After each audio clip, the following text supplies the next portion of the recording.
Y refrendo unas palabras que ayer me dijo puntuales él, el secretario de Educación. Dile a mis compañeros que la ley en el estado de Veracruz la vamos a hacer todos los maestros trabajadores de la educación. Y dile a los maestros que tienen la garantía de este gobierno de que la educación ni se privatiza, ni se va a despedir a nadie, ni a afectar en sus derechos laborales. Esa es una negociación y es palabra de nuestro gobernador que lleva las riendas en el estado.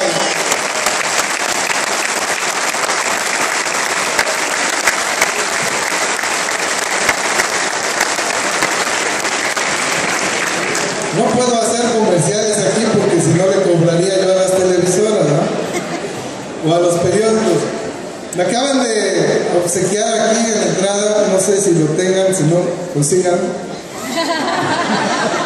No, le dejaron unos ejemplares, creo, al maestro, como 500 para... Pero es un periódico de aquí que dice que no se vende. Se llama El Centinela y saca el ABC de la reforma educativa. Lo estuve leyendo y viene explicada así como nos gusta explicar a los maestros. Cuando explicamos con palitos y bolitas, ahí nos viene explicando. Hasta está muy atractivo, aquí lo dicen. Yo les recomiendo que lo lean, les va a ser de utilidad y les va a dar también herramientas para poder debatir ustedes sobre lo que es la reforma educativa.